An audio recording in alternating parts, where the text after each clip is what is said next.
Welcome to the next Brahmastra revision session for CA final audit. So after the discussion of 700 to 706, we are now going in a particular sequence. मेरे हिसाब से sequence better है. तो हम लोग quality control का discussion कर रहे हैं. जो हम लोग फाइनल से की न्यू सिलेबस मॉड्यूल देखते हैं तो उसके अंदर फर्स्ट चैप्टर क्वालिटी कंट्रोल का है. ये क्वालिटी कंट्रोल के डिस्कशन के अंदर दो स्टैंडर्ड्स देखने मिलते हैं. One is SQC1 and second one is SA220. ये ऐसे दो स्टैंडर्ड्स देखने मिलते हैं. ओके और ये दो स्टैंडर्ड्स को बाइंड अप करते करते ये चैप्टर खत्म हो जाता है. बट अगर हम देखें तो सिर्फ ये दो स्टैंडर्ड्स नहीं है. When we go to the end of this chapter उन्होंने कुछ peer review board, quality review board, national financial reporting authority, ये सब की भी बातें की हुई है. Alright, and that is the reason that हमें फटाफट ये सभी चीजों को ध्यान में रखना चाहिए. अब सुनिए मेरी बात बहुत ध्यान से. ये notes as I have told you in my description, आप देखिए, टेलीग्राम चैनल ज्वाइन कीजिए, वहां पे मैंने इंस्ट्रक्शंस दिए how to download this notes. पर ये मोबाइल ऐप के अंदर अवेलेबल है ये नोट्स. ओके, नाउ जब हम क्वालिटी कंट्रोल की बात करते हैं दो स्टैंडर्ड्स हैं और मैं दोनों स्टैंडर्ड्स को बाजू बाजू पढ़ा रहा हूं. SQC1 SA220, SQC1 SA220, SQC1 SA220. ऐसा क्यों? पहले ध्यान से सुन लो. आपको ना दो रोल प्ले करने हैं. हम दोनों रोल डिवाइड कर लेते हैं. समझो हमारी कोई बहुत बड़ी फर्म है. ओके, समझो हमारी कोई बहुत बड़ी फर्म है जिसमें 15-20 पार्टनर्स हैं और मैं हूं वो फर्म का मैनेजिंग पार्टनर. मतलब मैं सुप्रीम पार्टनर हूं, I am the managing partner. और आप लोग सब भी पार्टनर्स हो, आप भी सब पार्टनर्स हो, लेकिन आप अपने अपना असाइनमेंट्स देख रहे हो. मैं ओवरऑल फर्म का हुआ मैनेजिंग पार्टनर. आई रिपीट, मैं ओवरऑल फर्म का हुआ मैनेजिंग पार्टनर. अगर किसी ने सूट्स की वेब सीरीज देखी है तो जो जेसिका का रोल प्ले होता है वही रोल की बात कर रहा हूं मैं. So I am the managing partner and you are also the partners but not the managing partner. अब SQC1 जो है वो मैक्रो लेवल है. वो फर्म के CEO मैनेजिंग पार्टनर को कहता है दैट पूरी फर्म में तुझे क्या क्या quality control policies and procedures design करनी है, इंप्लीमेंट करनी है. यानी कि फर्म के हर एक काम के अंदर क्वालिटी मेंटेन होनी चाहिए. इसकी ओवरऑल रिस्पॉन्सिबिलिटी पूरे फर्म लेवल पे किसकी है? मैनेजिंग पार्टनर की है. तो SQC1 के एंगल से जब भी सोचो, जब भी SQC1 के एंगल से सोचो तो एक CEO मैनेजिंग पार्टनर के एंगल से सोचो, जैसे कि पूरी फर्म की सिस्टम को आप सेट कर रहे हो. एंड ये जो फर्म की सिस्टम सेट होगी, ये हर एक पार्टनर अपने अपने ऑडिट एंगेजमेंट में, आई रिपीट, ये फर्म की जो पूरी सिस्टम सेट होगी, ये सिस्टम हर एक पार्टनर अपने अपने ऑडिट एंगेजमेंट में कैसे इंप्लीमेंट करेगा, वो SA220 है. सो SQC1 का टाइटल भी क्वालिटी कंट्रोल है, लेकिन क्वालिटी कंट्रोल इन SA, SRE, SE, SRS, सब कुछ सारे असाइनमेंट्स के अंदर ओवरऑल फर्म लेवल पे क्या पॉलिसी प्रोसीजर होनी चाहिए. देन ये फर्म ने जितनी भी पॉलिसी प्रोसीजर बनाई है वो एक engagement partner audit of financial statements करते वक्त अपनी ऑडिट टीम लेवल पे कैसे इंप्लीमेंट करेगा, वो है SA220. So everyone, formula style में पढ़ना है ताकि एकदम क्लियर हो, वरना ये चैप्टर बच्चे लोग को ऐसा लगता है कुछ तो थियरी ऐसे ही छोड़ देते हैं. So everyone look at this. SQC1 के अंदर है responsibilities of CEO managing partner to design and implement quality control policies and procedures. लेकिन क्वालिटी कंट्रोल पॉलिसीज प्रोसीजर्स का मतलब क्या है भाई? क्या खाने को घी में, अच्छे शुद्ध घी में रखना है? इसका कौन सी क्वालिटी की बात चल रही है? अरे भाई, फर्म के काम की क्वालिटी की बात चल रही है. और अगर पूरे फर्म लेवल पे क्वालिटी लानी है तो ले अहम, आई रिपीट, ले अहम, इसको अच्छे से डिजाइन करना पड़ेगा, इंप्लीमेंट करना पड़ेगा. अब ये ले अहम क्या है? ले अहम है एलिमेंट्स ऑफ क्वालिटी कंट्रोल. यानी कि मैं प्रग्नेश पूरे फर्म के लेवल पे, मैं CEO मैनेजिंग पार्टनर, ले अहम के लिए पॉलिसीज एंड प्रोसीजर्स को डिजाइन करूंगा, इंप्लीमेंट करूंगा. लेकिन हर एक ऑडिट एंगेजमेंट में ये ले अहम को कैसे इंप्लीमेंट करना है, that will be the responsibility of the engagement partner. Alright, इसलिए ये ऐसा लगता है कि दोनों स्टैंडर्ड्स में सेम वर्ड्स है, लेकिन ऐसा नहीं है. दोनों स्टैंडर्ड्स एकदम अलग अलग है. Alright, so everyone over here, SA220 SQC1 पे डिपेंडेंट है. तो SQC1 पढ़ाई करने का, फिर SA220 ऐसे साइड साइड में देखते जाने का, तो एकदम क्लियर होता है.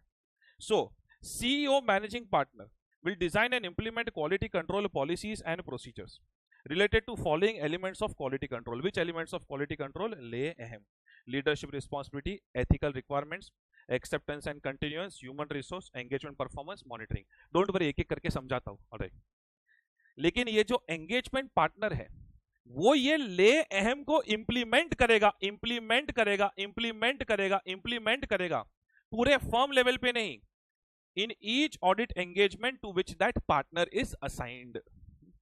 तो एंगेजमेंट पार्टनर का मेन ऑब्जेक्टिव क्या हुआ कि एंगेजमेंट पार्टनर को भरोसा मिल जाना चाहिए कि उसकी जो ऑडिट टीम है they are complying with professional and legal standards, and वो पर्टिकुलर ऑडिट एंगेजमेंट का जो ऑडिट रिपोर्ट है दैट इज अप्रोप्रिएट।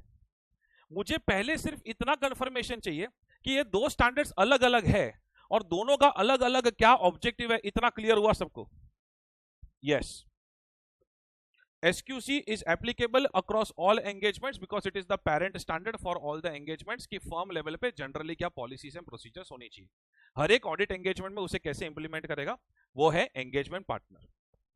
अब आपका फॉर्मूला स्टाइल में कैसे पढ़ना है, देखो भाई 1 2 3 4 5 6 एलिमेंट्स ऑफ क्वालिटी कंट्रोल है। इसके लिए पॉलिसीज एंड प्रोसीजर्स बनाने का काम किसका? सीईओ मैनेजिंग पार्टनर का। हर एक पर्टिकुलर ऑडिट एंगेजमेंट में इंप्लीमेंट करने का काम किसका? एंगेजमेंट पार्टनर का। तो इसलिए देखो पहले L, फिर E, फिर A, फिर H, फिर E एंड फिर M। हो गया।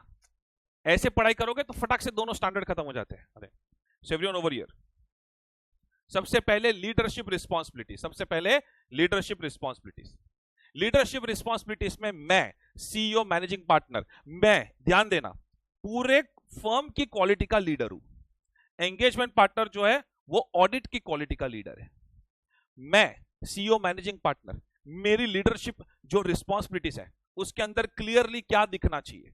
CEO managing partner shall assume ultimate leadership responsibilities. All policies and procedures shall be designed keeping in view the following considerations। मतलब सीईओ मैनेजिंग पार्टनर का leadership responsibility का question आया तो 4 mark का cord ये याद रहना चाहिए। सी फॉर कमर्शियल कंसिडरेशंस क्वालिटी से नीचे है, यानी क्वालिटी कमर्शियल कंसिडरेशन से ज्यादा है। ओ फॉर मैं जब पूरे फर्म लेवल पे हर एक ऑपरेशन के जो लीडर अपॉइंट करूंगा उनके अंदर अप्रोप्रिएट कंपिटेंस कैपेबिलिटीज होनी चाहिए। सिर्फ बातें करके नहीं होगा, एक्चुअली रिसोर्सेज डिवोट करने चाहिए फॉर क्वालिटी कंट्रोल। बड़ी बड़ी फर्म में पता है ट्रेनिंग वेनिंग करवाते हैं लोगों की। देन दिखना चाहिए मेरी स्टाइल में, मेरे एक्शन में I should demonstrate commitment to quality. मेरी पूरी पॉलिसीज प्रोसीजर्स में कमिटमेंट टू क्वालिटी डेमोन्स्ट्रेट होनी चाहिए। तो मैं सीईओ मैनेजिंग पार्टनर कॉड का ध्यान रखूंगा। ऑलराइट, जो एंगेजमेंट पार्टनर है, अब एंगेजमेंट पार्टनर जैसे बोलता है, यानी एक छोटा सा ऑडिट एंगेजमेंट इमेजिन करो, आर्टिकल्स है, एम्प्लॉयज है, ऐसा इमेजिन करो एक ऑडिट टीम है, उसका एंगेजमेंट पार्टनर। सो जो एंगेजमेंट पार्टनर होगा he will be responsible for quality of each audit engagement assign to him. और एंगेजमेंट पार्टनर के जो एक्शंस एंड मैसेजेस है उसके अंदर IQ दिखना चाहिए। एंगेजमेंट पार्टनर के अंदर IQ होता है कि नहीं पता नहीं, लेकिन उसके एक्शंस एंड मैसेजेस में IQ दिखना चाहिए। IQ का मतलब I for importance of and Q for qualities essential in audit engagement. मुझे पता है आपके एंगेजमेंट पार्टनर से कभी ये सब किया नहीं, पर अभी छोड़ो, अभी बुक की बात करो।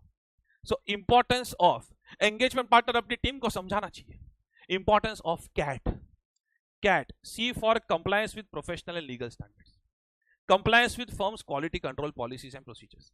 A फॉर हे ऑडिट टीम के मेंबर्स, ऑडिट रिपोर्ट ऐसा बनाओ कि अप्रोप्रिएट हो।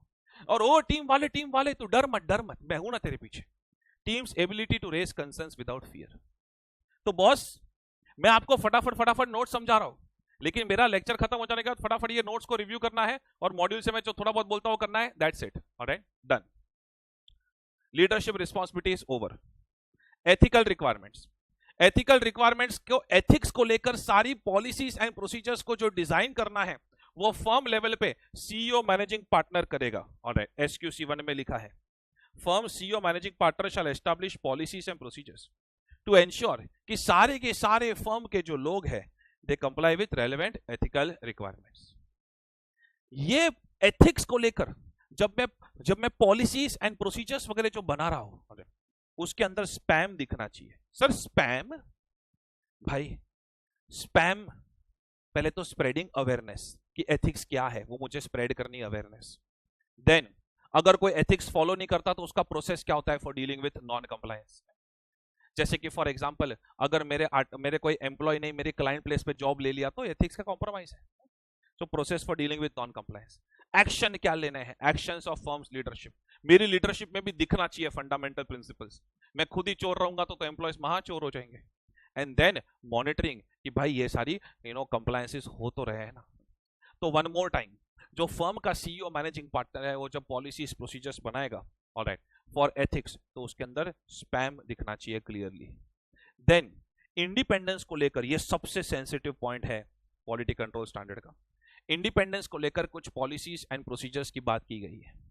भाई इंडिपेंडेंस को लेकर मैं पहले तो पॉलिसीज एंड प्रोसीजर्स को डिजाइन करूंगा, फिर सबको कम्युनिकेट करूंगा फर्म के पर्सनल को, देन मैं कुछ ऐसी सिस्टम भी बिठाऊंगा जिसके थ्रू मुझे पता चले कि लोग उसे फॉलो कर रहे हैं कि नहीं कर रहे हैं। एंड तो आप कौन हो, भूलना मत, आप कौन हो, एंगेजमेंट पार्टनर। ओ एंगेजमेंट पार्टनर, ओए, अगर आपको कोई थ्रेट्स मिलती है कि आपकी टीम के लेवल पे कुछ लोग इंडिपेंडेंस वगैरह कंप्लाई नहीं कर रहे हैं, तो आप एक्शन नहीं लेने का, आप मुझे रिपोर्ट करने का, तो उसका मैकेनिज्म भी बनाऊंगा मैं। देन ये दोनों एमसीक्यू वाले पॉइंट है। एक तो हर साल एन्युअली मेरे फर्म के जितनी भी टीम्स हैं जो ऑडिट एंड अश्योरेंस एक्टिविटीज में, उनसे मुझे डिक्लेरेशन लेना है कि भाई तू डिक्लेरेशन साइन करके दे कि you are complying with independence requirements, कि तू इंडिपेंडेंस रिक्वायरमेंट को कंप्लाई कर रहा है, इसका डिक्लेरेशन मुझे साइन करके दे, जितनी भी ऑडिट एंड अश्योरेंस वाली टीम है। एंड खास करके जो लिस्टेड एंटिटीज है, लिस्टेड एंटिटीज, उसमें एक जबरदस्त रिक्वायरमेंट है। अभी देखो कोई पार्टनरशिप फर्म जो लिस्टेड एंटिटी का ऑडिट करती है, वो तो बैक टू बैक 2 टर्म्स मार सकती है ना, 5-5 साल के, लेकिन एंगेजमेंट पार्टनर 7 इयर्स पे रोटेट होना चाहिए। आई रिपीट, ये जुलाई 21 में क्वेश्चन भी आया था। In case of listed entities, engagement partner at least once in 7 years rotate होना चाहिए। ऑलराइट, दैट इज वो फेमिलियरिटी थ्रेट को डील करने के लिए। तो भाई ये सब में इंडिपेंडेंस पॉलिसीज एंड प्रोसेस को लेकर मैं सीईओ मैनेजिंग पार्टनर, ऑलराइट, ये सब चीजें डिसाइड करूंगा। आप एंगेजमेंट पार्टनर, ऐसे 220 में क्या लिखा है? ऐसे 220 छोटा है बॉस, उसमें एंगेजमेंट पार्टनर का आपका क्या काम रह जाएगा कि मैंने जो भी पॉलिसीज एंड प्रोसीजर्स बनाई है वो आप इंप्लीमेंट करोगे, एंड आप अपनी ऑडिट टीम लेवल पे मॉनिटर करोगे कि वो फॉलो हो रहा है कि नहीं हो रहा है। देन अगर आपकी ऑडिट टीम लेवल पे कुछ थ्रेट्स टू इंडिपेंडेंस वगैरह है तो आप उसे आइडेंटिफाई करो एंड आप मुझे रिपोर्ट करो। फॉर एग्जांपल अगर आपके आर्टिकल्स एम्प्लॉयज जो है लिस्टेड एंटिटी के केस में क्लाइंट के शेयर्स में डील कर रहे हैं, तो आप मुझे इन्फॉर्म करो और हम दोनों मिलकर एक्शन लेंगे। याद रखना एमसीक्यू, एंगेजमेंट पार्टनर खुद एक्शन नहीं ले सकता, he will report to the appropriate persons within the firm to determine appropriate action. Alright, so that is SA 220 का कंटेंट फॉर एथिकल रिक्वायरमेंट्स, और SQC1 का तो यहाँ पे लिख ही दिया है। ओके, अगर आप जरा सा ध्यान दोगे कि मैंने समरी कैसे बनाई है, तो ये देखो elements of system of quality control, फिर लीडरशिप रिस्पॉन्सिबिलिटी का पॉइंट इधर आता है, ठीक है। फिर ये लोग क्या करते हैं, पूरा SQC1 पहले डिस्कस कर लेते हैं, फिर SA 220 करते हैं। तो मैंने लीडरशिप रिस्पॉन्सिबिलिटी का पॉइंट इधर से लिया, फिर लीडरशिप रिस्पॉन्सिबिलिटी का पॉइंट यहां से लिया, SA 220 से लिया, और सामने सामने कंपेयर करके पढ़ाया। और आप कंपेयर करोगे तो आपको पता चलेगा मेरी समरी में 80-90% चीजें कवर हो ही रही है। सो एवरीवन ओवर हियर, ताकि एक आपको रेफरेंस मटेरियल भी दीजिए कैसे बनाया है, ताकि आपको भी पता चले अगर आपको कंपेयर करना हो तो। चलो, L for leadership responsibilities, E for ethical requirements, alright, A for, ले अहम है ना, so A for acceptance and continuance of client relationship and engagements. Listen to me, जब भी कोई नया क्लाइंट आने वाला है उसको एक्सेप्ट करे नहीं करे, या कोई एग्जिस्टिंग क्लाइंट है उसको उसके पास कोई नया असाइनमेंट मिलने वाला है तो उसे एक्सेप्ट करे कि नहीं करे। अरे चाहे क्लाइंट हो या शादीशुदा अरेंज मैरिज में कोई रिश्ता एक्सेप्ट करना हो, 3 चीजें हमेशा इवैल्यूएट करनी होती है।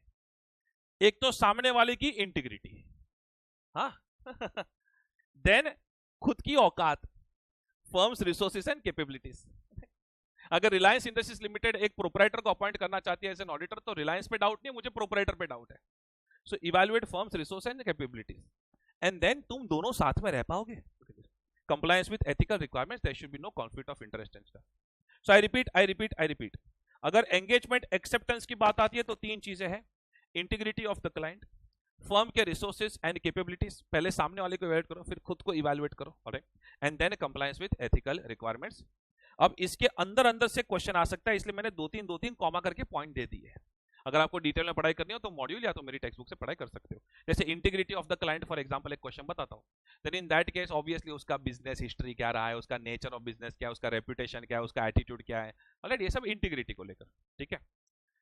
देन यही सब चीजें सेकेंड ईयर ऑनवर्ड्स री इवैल्यूएट होती है। तो जब कंटिन्यूएंस की बात आती है, तो हम री इवैल्यूएट करते हैं 3 points as discussed in acceptance, and then हम देखते हैं कि कोई limitation on scope of audit तो नहीं हुआ है by management and those charged with governance. ये सब री इवैल्यूएट करने के बाद अगर आपको लगता है नहीं यार, 2 डिसीजन ले सकते हो, या तो ये वाला असाइनमेंट छोड़ देते हैं या तो यार ये क्लाइंट ही छोड़ देते हैं। सो लेट अस से अगर आप विड्रॉल के बारे में सोच रहे हो, if you are thinking about withdrawal, then firm should establish withdrawal policies and procedures that are to be followed in case of withdrawal. Withdrawal का भी एक स्टाइल होता है, आपका पता है लाइफ में भी ब्रेकअप करने का स्टाइल होता है। भाई जरा डिस्कस तो कर लो मैनेजमेंट एंड दोस्त चार्ज विद गवर्नेंस के साथ कि रीजंस क्या है, आपकी जो भी लीगल प्रोफेशनल रिस्पॉन्सिबिलिटीज है उसे फुलफिल कर लो, और ये आपके आखिरी कन्वर्सेशन से ये स्क्रीनशॉट संभाल के रखो, आगे काम आएंगे। अरे सॉरी, बेसिकली डॉक्यूमेंटेशन करके रखो, थोड़ा रोमांटिक हो गया। Discussing the matter with management and appropriate level of those charge with governance, then fulfil your professional and legal responsibilities, जो भी विड्रॉल रिलेटेड आपकी रिस्पॉन्सिबिलिटीज हैं, and then document significant discussions during the withdrawal stage. Alright, ये हो गया withdrawal policies and procedures. आप मानोगे नहीं, नवंबर 22 में विड्रॉल पॉलिसीज प्रोसीजर को लेकर क्वेश्चन था, 3 पॉइंट लिखो मार्क्स लेके जाओ, ये सब लिखो, 3 पॉइंट लिखो मार्क्स लेके जाओ। तो ये ऐसी समरी नोट से अगर 5 मार्क का क्वेश्चन है तो ये 3 आउट ऑफ 5 या 4 आउट ऑफ 5 मिलते हैं, ऑलराइट, पर एटलीस्ट उतना भी अभी तो काफी है, वरना आप चाहो तो और भी डिटेल में मॉड्यूल और टेक्स्ट बुक से पढ़ सकते हो। ठीक है, so L for leadership responsibilities, E for ethical requirements, A for acceptance and continuous. Listen to me, acceptance and continuance को लेकर मैंने SQC1 ने क्या बोला है, ये एक्सेप्टेंस और कंटिन्यूअंस को लेकर पॉलिसीज प्रोसीजर्स बनानी है। एंगेजमेंट पार्टनर का रोल तो बहुत छोटा है भाई, क्लाइंट एक्सेप्ट करना है कि नहीं करना ये सब मैं डिसाइड करूंगा, तू क्या करेगा सुन। आप सिर्फ मैंने जो भी इंफॉर्मेशन कलेक्ट की है वो इंफॉर्मेशन आप देखोगे। तो शादी करनी ही नहीं करनी है वो मतलब वो जो अभी आजकल तो बच्चे डिसाइड करते हैं, वरना नॉर्मली पेरेंट्स डिसाइड करते थे, करेक्ट, और बच्चे खाली फीडबैक देते थे यार क्या चीज कौन से घटिया इंसान को लेके आए। So engage partner shall review the information of client engagement obtained from firms policies procedures. Determine करो आपको क्या लगता है कि क्या कंक्लूजन्स जो भी मैंने बनाए आपको लग रहा है अप्रोप्रिएट है कि नहीं। देन अगर आपको लग रहा है यार कुछ ऐसी इंफॉर्मेशन मिली जिसमें आपको लग रहा है कि नहीं यार ये क्लाइंट एक्सेप्ट नहीं करना चाहिए था, then you come to me and then we will take action. You yourself cannot take any action. ये ध्यान रखना, ऐसे 220 वेरी क्लियर है, engagement partner will consult others in the firm and then take appropriate action. I hope I am clear with this. Yes yes, L हो गया, E हो गया, A हो गया, अभी H फॉर ह्यूमन रिसोर्स। अरे भाई मुझे बताओ फर्म में HR डिपार्टमेंट कितने होते हैं? ह्यूमन रिसोर्स वाला पॉइंट है ना सिर्फ SQC1 में ही है, ऐसे 220 में तो एक ही लाइन है, बिकॉज HR डिपार्टमेंट तो एक ही होता है ना, पूरे फर्म का एक होता है, हर एक एंगेजमेंट पार्टनर की अपनी अपनी HR होती है क्या? तो इसलिए ह्यूमन रिसोर्स का पॉइंट सिर्फ SQC1 में देखने मिलता है, ऐसे 220 में तो सिर्फ एक लाइन है, वो भी मैंने ह्यूमन रिसोर्स के अंदर डाल के रखा है वो लाइन को फिट करने के लिए, वरना ह्यूमन रिसोर्स का पॉइंट SQC1 को लेकर है। ऑलराइट, तो सब अपने अपने फर्म की HR को इमेजिन करो कि फर्म के पास ऐसी पॉलिसीज प्रोसीजर्स होनी चाहिए कि फर्म में ऐसे लोग रिक्रूट हो जिसके पास जबरदस्त सी हो, competence, capability, commitment to quality, ऐसे वाले सी की बात करो।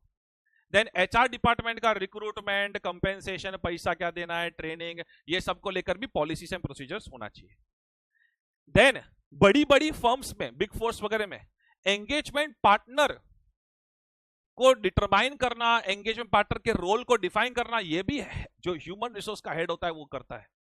तो भाई with respect to engagement partner, HR policy shall consider whether engagement partner has necessary CCC and his role is clearly defined. तो ये ह्यूमन रिसोर्स का पॉइंट। बाकी ह्यूमन रिसोर्स का पॉइंट एज सच ऐसे 220 में तो नहीं है, ऐसे 220 में एक लाइन है कि जो एंगेजमेंट पार्टनर है ना, जो एंगेजमेंट पार्टनर, उसको एक बार देख लेना चाहिए कि उसकी टीम में जो जो लोग असाइन हुए हैं whether they have appropriate competence and capabilities to perform the audit engagement। तो ये आपका H भी डाउन हो गया। L for leadership responsibilities, E for ethical requirements, A for acceptance and continuous, H for human resource, alright, E for engagement performance। SQC1 जो है भाई, मैं CEO मैनेजिंग पार्टनर, ऑलराइट, सिर्फ थियरी समझ के उड़ाओ मत इसको, समझो, मैं जो CEO मैनेजिंग पार्टनर हूं वो पूरे फर्म लेवल पे पॉलिसीज एंड प्रोसीजर्स डिसाइड करूंगा ताकि हर एक टीम को अपना अपना ब्रीफिंग मिले। देन पूरे फर्म लेवल पे मैं सारे पार्टनर्स को कम्युनिकेट करके रखूंगा कि अगर टीम को कोई डिफिकल्टी हो रही है तो उन्हें कंसल्टेशन मिलना चाहिए, ऑलराइट, उन्हें कंसल्टेशन मिलना चाहिए। देन पूरे फर्म लेवल पे डॉक्यूमेंटेशन की पॉलिसीज प्रोसीजर्स में इंप्लीमेंट डिजाइन करके रखूंगा। अरे सुनो भाई, डॉक्यूमेंटेशन के पॉइंट्स को मैंने काटा है SQC1 में, ये समरी नोट्स में, I have trimmed the points because documentation के पॉइंट्स है ना ऐसे 230 में कवर हो जाते हैं, वो वाले रिवीजन में मैं कवर करता हूं, मतलब उसमें अच्छे से कवर हो जाते हैं, इसलिए मैंने यहाँ पे नहीं किया है। वो ओनरशिप ऑफ वर्किंग पेपर्स और इंटरेस्ट से भी याद है आपको, ownership of working papers of property of auditor, retention of working papers 7 years तक रिटेन करना है, assembly of audit file 60 days के अंदर असेंबली कर देनी ऑडिट फाइल की, ये सारे पॉइंट्स भी है ये एंगेजमेंट डॉक्यूमेंटेशन के अंदर। देन पूरे फर्म लेवल पे झगड़े होने के चांसेस है, तो अगर first year article third year article का झगड़ा होगा तो क्या होगा, एक ऐसे फाइट का मैच एक ऑर्गेनाइज होना चाहिए, नहीं भाई उसकी भी फर्म्स पॉलिसीज प्रोसीजर्स होनी चाहिए डिफरेंसेस ऑफ ओपिनियन को लेकर भी। ऑलराइट, एंड देन सबसे जबरदस्त पॉइंट है जो फाइनल से में उनका फेवरेट है, एक आपको पता है क्वालिटी कंट्रोल स्टैंडर्ड्स में से कितने फेवरेट पॉइंट है, एक ये एथिकल रिक्वायरमेंट्स वाला, फिर ये क्लाइंट एक्सेप्टेंस वाला, और अब जो मैं पढ़ाने जाने वाला हूं EQCR, engagement quality control review. वहां पे थोड़ा ब्लैंक्स रखा है बिकॉज मुझे आपके साथ बात करनी है। एंगेजमेंट क्वालिटी कंट्रोल रिव्यू, पहले तो एंगेजमेंट क्वालिटी कंट्रोल रिव्यू ये जो मैं कंसेप्ट पढ़ा रहा हूं आपको, एंगेजमेंट क्वालिटी कंट्रोल रिव्यू ये जो मैं कंसेप्ट पढ़ा रहा हूं आपको, this is mandatory only in case of listed entities. अगर आप लिस्टेड एंटिटीज का ऑडिट कर रहे हो तो ये कंसेप्ट मैंडेटरी है। वॉलंटरीली you may apply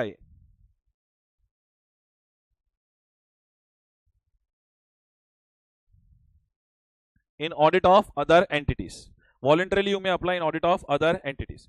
अब ये भाई EQCR क्या है, देखो बहुत सिंपल है, अगर ABC firm is the auditor of X limited, and समझो X लिमिटेड लिस्टेड एंटिटी है, CAA समझो एंगेजमेंट पार्टनर है, तो ये CAA एंड उसकी जो ऑडिट टीम है, इसका जो काम है वो कोई और रिव्यू करना चाहिए, इसका एक एडिशनल रिव्यू होना चाहिए, एडिशनल रिव्यू होना चाहिए, एक ऑब्जेक्टिव इवैल्यूएशन होना चाहिए before the report is signed. I repeat, before the report is signed एक ऑब्जेक्टिव इवैल्यूएशन होना चाहिए। अब बात यह आती है कि ये करेगा कौन, EQCR engagement quality control review करेगा कौन। देखो भाई, या तो कोई पार्टनर कर सकता है अदर देन एंगेजमेंट पार्टनर, या तो कोई senior person of the firm भी कर सकता है, फर्म का कोई एम्प्लॉय भी कर सकता है, या तो कोई सुटेबली क्वालिफाइड एक्सटर्नल पर्सन भी कर सकता है, सुटेबली क्वालिफाइड एक्सटर्नल पर्सन भी कर सकता है, या तो बिग फोर जैसे में क्या होता है, एक पूरी टीम होती है जो क्वालिटी कंट्रोल की टीम होती है, टीम ऑफ इंडिविजुअल्स, हर एक टीम मेंबर चार्टर्ड अकाउंटेंट नहीं रहेगा तो चलेगा, पर it should be headed by chartered accountant. But let me tell you, ये EQCR जो भी करेगा ऑब्वियसली CA तो होना चाहिए, टीम के केस में हर एक मेंबर CA नहीं रहेगा तो चलेगा, but it should be headed by chartered accountant. CA तो होना चाहिए, लेकिन प्लस उसकी थोड़ी ऑब्जेक्टिविटी भी होनी चाहिए, ऑब्जेक्टिविटी यानी unbiased. Sir let me tell you, ये चीज को लेकर मॉड्यूल में क्वेश्चन है, मॉड्यूल में क्वेश्चन ये है कि एंगेजमेंट पार्टनर जो है वो बड़ी बड़ी चीजों के लिए जो ऑडिट में जो उसको डिफिकल्टी आ रही है, उसके लिए बार बार B या C को, समझो B के साथ कंसल्टेंसी ले रहा है, अब B जो है वो लास्ट में CAA का ही एंगेजमेंट क्वालिटी कंट्रोल रिव्यू करने वाला है। टेल मी, अगर B जो है वो बहुत ज्यादा इन्वॉल्व हो गया ये ये ऑडिट एंगेजमेंट के अंदर, तो कहना है इसे फिर B का ऑब्जेक्टिविटी अनबायस्ड एटीट्यूड कॉम्प्रोमाइज हो जाएगा। तुम क्या साला बार बार एग्जामिनर के पास जाके बोल सकते हो कि मेरे को आंसर लिखने में मदद करो? नहीं ना। तो ये ऑब्जेक्टिविटी मेंटेन करनी है एंगेजमेंट क्वालिटी कंट्रोल रिव्यू की। ऐसा नहीं है A B के साथ बात नहीं कर सकता, लेकिन उस हद तक कंसल्टेशन नहीं ले सकता कि क्वालिटी कंट्रोल रिव्यू की ऑब्जेक्टिविटी कॉम्प्रोमाइज हो जाए। ये एक जबरदस्त केस स्टडी है मॉड्यूल के अंदर, सब पढ़ के आया हूं मैं और आपको फटाफट समरी बता रहा हूं। ये जो CAB है, जो एंगेजमेंट क्वालिटी कंट्रोल रिव्यू करेगा, और उसका रोल क्या होता है? देखो भाई, उसका रोल होगा सिग्निफिकेंट जजमेंट्स को इवैल्यूएट करना, सिग्निफिकेंट जजमेंट्स को इवैल्यूएट करना, फिर लास्ट में जो ड्राफ्ट रिपोर्ट बनता है ना, वो ड्राफ्ट रिपोर्ट देखने का, फिर लास्ट में जो ड्राफ्ट फाइनेंशियल स्टेटमेंट्स बनते हैं ना, लास्ट में जो ड्राफ्ट फाइनेंशियल स्टेटमेंट्स बनते हैं वो देखने का। Alright, then most importantly engagement team जो है उन्होंने इंडिपेंडेंस के साथ कंप्लाई किया है कि नहीं किया है, और एंगेजमेंट पार्टनर ने वो चीजें वेरीफाई की थी कि नहीं की थी, ऑलराइट, उसका असेसमेंट देखना, ये सब मेन रोल है। Let me tell you, old syllabus की मॉड्यूल में, मैं तो ओल्ड का ओल्ड भी जानता हूं, ग्रैंड ओल्ड सिलेबस भी, तो ओल्ड सिलेबस की मॉड्यूल में इसके ऊपर क्वेश्चन था कि एंगेजमेंट क्वालिटी कंट्रोल रिव्यूअर जो है, एंगेजमेंट क्वालिटी कंट्रोल रिव्यूअर जो है, ऑलराइट, या just a minute, engagement quality control reviewer जो है वो इंडिपेंडेंस की रिक्वायरमेंट्स देखना चाहता है, लेकिन एंगेजमेंट पार्टनर ना बोल रहा है, तो एंगेजमेंट पार्टनर गलत है, because this is one of the role of engagement quality control reviewer. I repeat, अगर समझो कोई engagement partner versus engagement quality control reviewer ऐसा कुछ हो गया, मतलब डिफरेंस ऑफ ओपिनियन आया, मतलब डिफरेंस ऑफ ओपिनियन आया, करेक्ट। जैसे ही डिफरेंस ऑफ ओपिनियन आया तो difference of opinion will be resolved as per firms policies and procedures, ये भी क्वेश्चन रह चुका है। देन जस्ट बिकॉज एक एंगेजमेंट क्वालिटी कंट्रोल रिव्यू हो रहा है, EQCR हो रहा है, तो EQCR does not reduce responsibilities of engagement partner. I repeat, EQCR does not reduce responsibilities of engagement partner. Engagement partner is still responsible for overall quality of audit of that particular engagement. All right. So EQCR will not reduce the responsibilities of engagement partner. I hope I've made myself very clear. ये सब SQC1 के अंदर है। अच्छा, ऐसे 220 में क्या लिखा है एंगेजमेंट क्वालिटी कंट्रोल रिव्यूअर को लेकर? भाई पहले तो ऐसे 220 में लिखा है कि जो एंगेजमेंट पार्टनर है वो खुद क्वालिटी मेंटेन करना चाहिए अपनी टीम का DSR करके, देन अगर टीम को कहीं जरूरत है तो कंसल्टेशन दिलाना चाहिए। लेकिन EQCR को लेकर let me tell you, engagement partner की रिस्पॉन्सिबिलिटी है कि वो प्रज्ञेश को याद दिलाए कि भाई मेरा EQCR करवाना है, तो engagement partner you have to ensure that EQCR has been appointed, and जब तक EQCR कंप्लीट नहीं होता तब तक आप ऑडिट रिपोर्ट को साइन नहीं कर सकते, नहीं कर सकते, नहीं कर सकते। ये MCQ के लिए ध्यान रखना, that is what is given over here. Alright, तो ये आपका पूरा एंगेजमेंट परफॉर्मेंस को लेकर हो गया, ये पूरा आपका एंगेजमेंट परफॉर्मेंस को लेकर हो गया। ले अहम में अभी लास्ट एलिमेंट है मॉनिटरिंग। मॉनिटरिंग की जब मैं बात करता हूं तो ऑब्वियसली मैं CEO मैनेजिंग पार्टनर, मैं पॉलिसीज एंड प्रोसीजर डिजाइन करूंगा, खास करके ये देखने के लिए कि मेरी खुद की पॉलिसीज एंड प्रोसीजर्स राव है कि नहीं। अरे राव का मतलब रेलेवेंट है, एडिक्वेट है, and whether it is operating effectively. Then मैं मॉनिटरिंग जो कर रहा हूं, ऑलराइट, वो मॉनिटरिंग करते वक्त मुझे मेन चीजें क्या कंसिडर करनी कि भाई कुछ नया डेवलपमेंट्स अगर हुए, फॉर एग्जांपल इंडेस का आना वगैरह, तो वो सब इनकॉर्पोरेट तो होना चाहिए। देन अगर कुछ कंप्लेंट्स, एलिगेशंस वगैरह, समझो मॉनिटरिंग के वक्त ये सब चीजें सामने आएगी, तो उसके साथ कैसे डील करना है, उसका भी एक प्रोसेस होना चाहिए मेरे पास। एंड देन ऑब्वियसली मॉनिटरिंग के वक्त अगर मुझे कुछ डेफिशिएंसीज लगी तो what are the remedial actions to be taken. So new developments, dealing with complaints and remedial action to be taken, NCR, these are the factors to be considered in determining the monitoring policy. और आप कौन हो? Engagement partner. Listen to me, मैं एक बार monitoring कर लूंगा, उसके बाद उसके रिजल्ट्स बाहर आएंगे, रिजल्ट्स बाहर आएंगे तो आपको देखना है कहीं आपके ऊपर कोई नेगेटिव कमेंट तो नहीं है, एंड अगर आपके ऊपर नेगेटिव कमेंट है तो आपको अप्रोप्रिएट एक्शन लेना है। एंड अगर मॉनिटरिंग के जब रिजल्ट्स बाहर आते हैं उसमें मैंने कुछ नया टेक्निक्स अडॉप्ट करने के लिए बोला है तो आपको खुद को अपडेट करना है। इसमें ना ये क्वालिटी कंट्रोल स्टैंडर्ड प्रोजेक्ट थोड़ा बड़ा फर्म इमेजिन करने का। Engagement partner shall evaluate results of firm's monitoring process and take necessary corrective action, example updating procedures। तो ये आपका पूरा ले अहम SQC1 एंड SA220 दोनों को कंपेयर करके हो गया, और जो जो क्वेश्चंस मॉड्यूल में वो भी मैंने आपको ब्रॉडली बता दिया क्या क्या इंपॉर्टेंट है वो भी। लेकिन मेरी बात सुनो, एक बार जरा मॉड्यूल को ऐसे घुमाते हैं तो यहाँ पे क्वालिटी कंट्रोल चालू होता है। देखो ये SQC1, ये एक एक एलिमेंट को लोग उठाते हैं, L फॉर लीडरशिप उठाते हैं, फिर E फॉर एथिकल रिक्वायरमेंट्स उठाते हैं, उसमें वो fundamental principles of profession ethics explain किया है, पर वो तो मुझे पता है, प्रोफेशन एथिक्स चैप्टर में एनीवेज देख लेते हो, इंटीग्रिटी, ऑब्जेक्टिविटी वगैरह। तो मैंने क्या किया, क्वालिटी कंट्रोल के जो पॉइंट्स है उसको मेरी नोट्स में रखा है। एक्सेप्टेंस एंड कंटिन्यूअस का पॉइंट है, उसमें एक एक पॉइंट को एक्सप्लेन किया है, जो मैंने 2-3 शब्द में कॉमा कॉमा करके लिखा हुआ है। देन ह्यूमन रिसोर्स को लेकर पॉइंट है, देन एंगेजमेंट परफॉर्मेंस को लेकर पॉइंट है। ऑलराइट, देन EQCR का रोल क्या होता है वो सब है इसके अंदर, EQCR है। डॉक्यूमेंटेशन के पॉइंट्स है जो मैंने आपको बोला, ऐसे 230 में एनीवेज कवर हो जाते हैं। एंड मॉनिटरिंग को लेकर क्या फैक्टर्स कंसीडर होने चाहिए, वो लास्ट में मैंने 3 जो बोले तो यहाँ पे 5 है, ऐसे कर करके समरी बनाई है। देन ऐसे 220 में वापस वही 6 एलिमेंट वो लोग ले लेते हैं एंड उसी को करते हैं। ऐसे 220 तो पूरा का पूरा हमने कर लिया था नोट्स के अंदर ही, ठीक है। अब सुनो, इंपॉर्टेंट, एकदम इंपॉर्टेंट, SQC1 और ऐसे 220 का डिफरेंस। SQC1 और ऐसे 220 का डिफरेंस वो मैंने स्टार्टिंग से बता दिया आपको क्या डिफरेंस है यार। SQC1 फर्म लेवल पे है, ऐसे 220 ऑडिट एंगेजमेंट लेवल पे है। तो ये तो है ही सेंसिटिव। अब ये पढ़ोगे ना आपको पता चलेगा, सर ने ऑलरेडी बता दिया ये, पर ये मैं एक्सपेक्ट कर रहा हूं as a question. Then last में उन्होंने दिए mechanisms for review of quality control. देखो भाई, peer review, quality review, national financial reporting authority, ये सब बड़े बड़े चैप्टर्स थे पहले, राइट। अभी बहुत ही समरी में आ गई है चीजें, ओल्ड सिलेबस से बड़े बड़े चैप्टर्स थे ये। सो पीयर रिव्यू क्या है? आईसीआई ने खुद ही एक पीयर रिव्यू बोर्ड सेटअप किया है जो अलग अलग प्रैक्टिसिंग सीए का एग्जामिनेशन करता है। लेकिन खास बात जो इसमें ध्यान में रखनी है वो ये है कि पीयर रिव्यू को पीयर रिव्यू क्यों बोलते हैं? बिकॉज वन प्रैक्टिसिंग सीए का एग्जामिनेशन दूसरा प्रैक्टिसिंग सीए कर रहा है। लेकिन let me tell you, practicing CA का सिर्फ और सिर्फ अश्योरेंस एंगेजमेंट्स का ही एग्जामिनेशन हो सकता है पीयर रिव्यू में। आई रिपीट, प्रैक्टिसिंग सीए ने जो अश्योरेंस सर्विसेज प्रोवाइड किया है सिर्फ उसी का एग्जामिनेशन हो सकता है पीयर रिव्यू के अंदर। बाकी पीयर रिव्यू में क्या होता है, लास्ट में पीयर रिव्यू सर्टिफिकेट बना के देते हैं। इसका मतलब आईसीआई ने आपकी क्वालिटी चेक कर लिया है and they are satisfied with that. अगर वो पीयर रिव्यू सर्टिफिकेट के अंदर कुछ नेगेटिव रिमार्क्स वगैरह तो आईसीआई आपको रीजन सब बता देता है। बाकी उससे ज्यादा और कुछ इसके अंदर लिखा नहीं है। और तो एक वन रीडिंग करना है।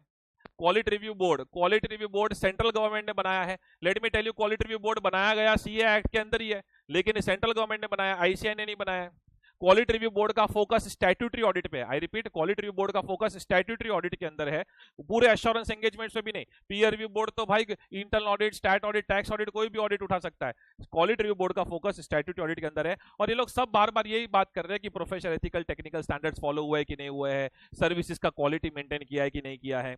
लेकिन जो सबसे जबरदस्त एडजस्टमेंट है वो 2 मिनट सुन लो। नेशनल फाइनेंशियल रिपोर्टिंग अथॉरिटी, ये कंपनीज एक्ट के अंदर बनाई गई अथॉरिटी है। National financial reporting authority companies act के अंदर बनाई गई है। सबसे जबरदस्त एडजस्टमेंट ये है कि नेशनल फाइनेंशियल रिपोर्टिंग अथॉरिटी, उसका ना जुरिस्डिक्शन डिफाइन किया गया है। जुरिस्डिक्शन मतलब एनएफआरए कौन सी कंपनीज पे अपना हक जमा सकता है, वो कंपनीज एक्ट ने डिफाइन किया है। उसके अंदर काफी सारी कंपनीज है, लेकिन मॉड्यूल में एग्जाम्पल दिया है कि एनएफआरए जो है वो listed companies, insurance companies and banking companies के ऊपर अपना हक जमा सकता है। लेट मी टेल यू, ये जो कंपनीज है इनका अकाउंट्स एंड ऑडिट का पूरा इन्वेस्टिगेशन करने का ऑथोरिटी किसके पास है? एनएफआरए के पास है, नेशनल फाइनेंशियल रिपोर्टिंग अथॉरिटी के पास है। इसका मतलब अगर आप क्वालिटी रिव्यू बोर्ड, देखो पीयर रिव्यू बोर्ड तो कोई भी सीए का एग्जामिनेशन कर सकता है, लेकिन अगर आप क्वालिटी रिव्यू बोर्ड हो एंड अगर एबीसी फर्म ने ऑडिट किया है एक्स लिमिटेड का, एंड समझो एक्स लिमिटेड लिस्टेड एंटिटी है, तो as a quality review board क्या आप एबीसी फर्म को सिलेक्ट कर सकते हो? यस, कोई प्रॉब्लम नहीं है। लेकिन एक्स लिमिटेड वाली फाइल को टच नहीं कर सकते, बिकॉज उसके ऊपर एनएफआरए का जुरिस्डिक्शन है। एक्स लिमिटेड की फाइल को क्वालिटी रिव्यू बोर्ड तभी टच कर पाएगा अगर एनएफआरए ने क्लियरली मेल लिख के बोला है क्वालिटी रिव्यू बोर्ड को कि आप ये वाला फाइल भी सिलेक्ट कर लो। So in short, quality review board can review the engagements of these entities only if it is referred by NFRA. Otherwise, quality review board cannot touch these files for investigation. I hope I am clear with this. Yes or no, sir? Yes, sir. Yes, sir. Yes, sir. और फिर इसके बाद आप देखते हो जो case study based MCQ और वो चैप्टर खत्म हो जाता है। So thank you so much. That is your revision for quality control chapter.